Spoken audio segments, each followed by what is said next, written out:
नमस्कार दोस्तों, GNS news में आपका स्वागत है। हर उपयोगी जानकारी और काम की खबर से अपडेट रहने के लिए अभी सब्सक्राइब करें हमारे चैनल को और साथ में बेल आइकन भी प्रेस कर ले और वीडियो को ज्यादा से ज्यादा दोस्तों में शेयर करें। तो चलिए बढ़ते हैं खबरों की ओर।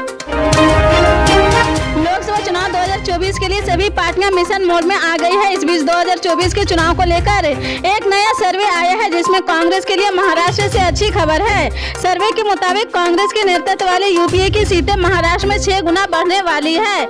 सी वोटर और इंडिया टुडे ने हाल ही में एक सर्वे किया था, जिसमें लोकसभा चुनाव को लेकर देश की जनता का मूड भांपा गया है। इस सर्वे के मुताबिक लोकसभा चुनाव होने पर महाराष्ट्र में यूपीए को 34 सीटें मिलने का अनुमान लगाया गया है। पिछले साल ही राज्य की सत्ता से महाअघाड़ी गठबंधन के बाहर होने के बाद ये सर्वे कांग्रेस और सहयोगी दलों के लिए बड़ी खुशखबरी है, तो बीजेपी के लिए टेंशन बढ़ाने वाला है। महाराष्ट्र में लोकसभा की कुल 48 सीटें हैं।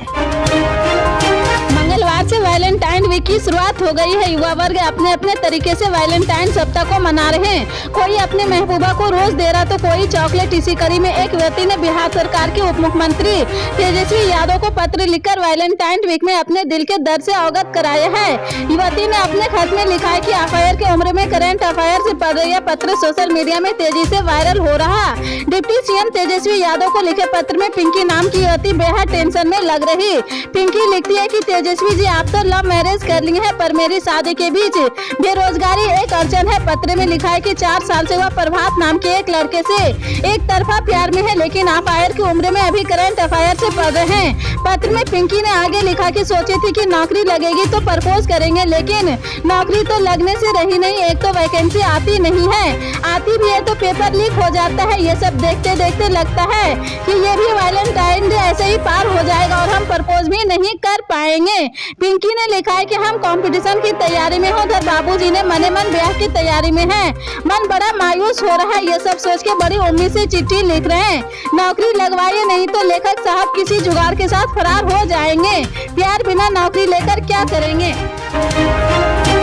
बागेश्वर धाम के महंत धीरेन्द्र शास्त्री पिछले कई दिनों से चर्चा में है। उनके कुछ प्रवचनों के वीडियो सोशल मीडिया पर वायरल हुए थे, जिनमें वो कई अजीब तरह के दावे करते नजर आए हैं। इसके बाद धीरेन्द्र शास्त्री ने तमाम मीडिया चैनलों पर भी ऐसे ही दावे किए हैं। इसी बीच उन्हें लेकर सोशल मीडिया पर कई तरह के दावे किए जा रहे हैं। ऐसा ही एक दावा ये भी किया जा रहा कि प्रधानमंत्री मोदी भी धीरेन्द्र शास्त्री के भक्त हैं। एक तस्वीर सोशल मीडिया पर शेयर की जा रही है, जिसमें पीएम मोदी बागेश्वर धाम में नजर आ रहे हैं। सोशल मीडिया पर हो रहे दावे की अगर बात करें तो इसमें प्रधानमंत्री नरेंद्र मोदी नजर आ रहे हैं। पीएम मोदी बागेश्वर धाम के संत धीरेन्द्र शास्त्री के सामने हाथ जोड़े खड़े हैं। कई यूट्यूब चैनलों ने इस तरह की वीडियो को अपलोड किया है, जिनमें लिखा गया है कि प्रधानमंत्री अपनी अर्जी लगवाने बागेश्वर धाम पहुंच गए। एक वीडियो में लिखा है कि पीएम मोदी अचानक बागेश्वर धाम भागते चले आए हैं। वीडियो के थंबनेल में देखा जा सकता है कि बागेश्वर धाम के महंत धीरेन्द्र शास्त्री बैठे हैं और सामने पीएम मोदी उन्हें नमन करते दिख रहे हैं। भारतीय जनता पार्टी के राष्ट्रीय अध्यक्ष जेपी नड्डा को अगले लोकसभा चुनाव तक अध्यक्ष पद का कार्य विस्तार मिल चुका है।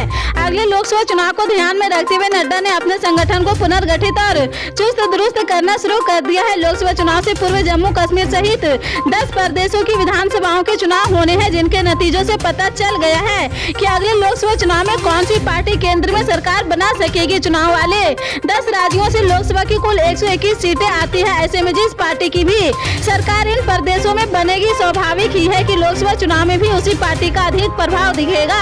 हालांकि पार्टी के राष्ट्रीय अध्यक्ष जेपी नड्डा खुद अपने गृह प्रदेश हिमाचल प्रदेश में भाजपा की सरकार को नहीं बचा सके और वहां पर कांग्रेस भारी बहुमत के साथ सरकार बनाने में कामयाब हो गई।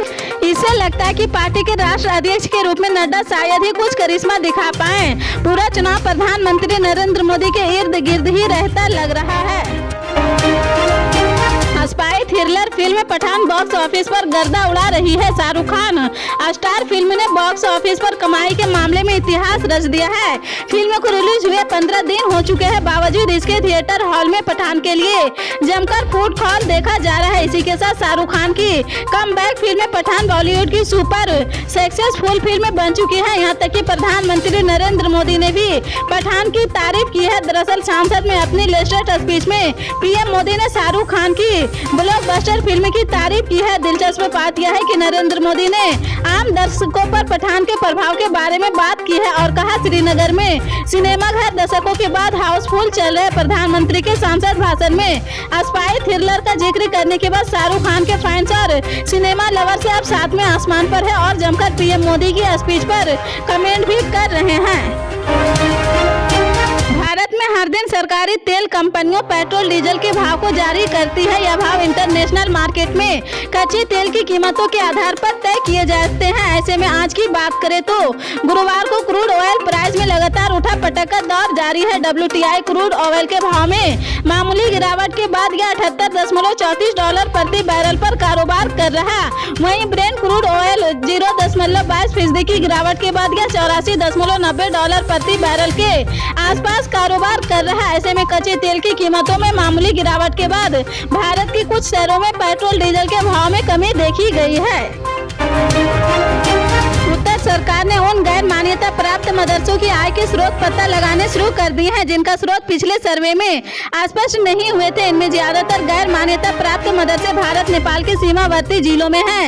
इसके लिए उत्तर प्रदेश मदरसा शिक्षा बोर्ड के रजिस्ट्रार जगमोहन सिंह ने यूपी के सभी जिला अल्पसंख्यक कल्याण अधिकारियों को पत्र लिखा है।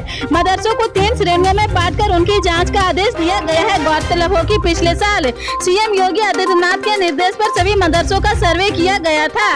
योगी सरकार की नजरें नेपाल सीमा पर कुकुर मुत्तों की तरह आ गए हैं। मदरसों की तरफ घूमी यूपी सरकार ने नेपाल सीमा पर बने निजी मदरसों की आय के स्रोत की जांच कराने का फैसला किया है। इस बारे में यूपी मदरसा शिक्षा बोर्ड की तरफ से भी आदेश जारी किए हैं। बता दें कि यूपी की नेपाल से सटी सीमा के आसपास के जिलों में गैर मान्यता प्राप्त मदरसों की धरमार है। उनके इनकम स्रोत की अब जाँच कराकर रिपोर्ट मांगी गई है।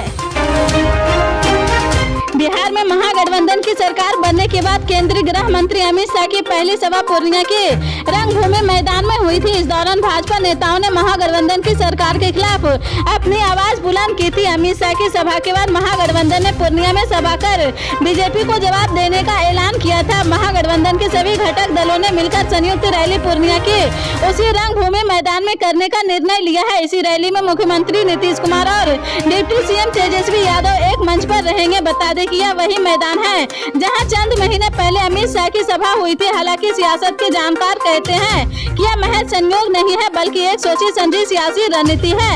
महागठबंधन ने भी उसी दिन का चयन किया है जिस दिन अमित शाह बिहार आ रहे हैं और उनकी 2 सभाएं बिहार में होगी। अमित शाह की पहली सभा वाल्मीकि नगर और दूसरी सभा पटना में होगी। 2024 लोकसभा चुनाव से पहले पंजाब में जालंधर संसदीय क्षेत्र से कांग्रेस सांसद संतोष सिंह चौधरी के निधन के बाद होने वाले उपचुनाव आम आदमी पार्टी के लिए अग्नि परीक्षा के समान है। जून माह 2022 में राज्य में हुए संगरूर संसदीय उपचुनाव हारने के बाद लोकसभा में आपकी उपस्थिति शून्य हो चुकी है। यह सीट भगवंत मान के सीएम बनने के बाद खाली हुई थी, लेकिन पंजाब की इस हाई प्रोफाइल सीट पर शिरोमणि अकाली दल के उम्मीदवार सिमरनजीत सिंह मान जीत गए थे। वह भी ऐसे समय में अब आपको सत्ता में आए हुए करीब 100 दिन हुए थे। राज्य में कई चुनावी वादे पूरा करने के बाद दावे करने वाले आपके पास अब एक और मौका है जब वह लोकसभा चुनाव में अपनी उपस्थिति दर्ज करवाने के लिए सीट को जीत कर सकती है।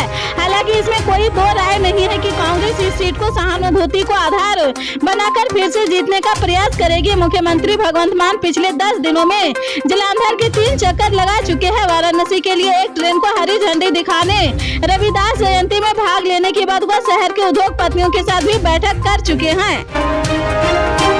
भारत के एक बड़े हिस्से में अब सर्दियों का मौसम अपने आखिरी दौर में है। पतझड़ की शुरुआत हो चुकी है। दिन की धूप अब सहन नहीं हो पा रही। हल्के फुल्के ठंड का एहसास अब रात के समय ही हो रहा है। इस बीच IMD ने मौसम की करवट बदलने का पूर्वानुमान जारी किया है। मौसम विभाग के मुताबिक 9 फरवरी से देश के कुछ राज्यों में हल्की से मध्यम बारिश का दौर शुरू होगा। IMD ने अपने वेदर बुलेटिन में कहा था कि पश्चिमी विक्षोभ अफगानिस्तान और पाकिस्तान के ऊपर एक तरफ रेखा के रूप में बना हुआ है। यह 9 फरवरी से पश्चिमी हिमालय को प्रभावित करना शुरू कर देगा। पल पल के अपडेट जानने के लिए जुड़े रहें आप अपने GNS न्यूज चैनल से। मिलते हैं अगली बड़ी खबर के साथ, तब तक के लिए जय हिंद।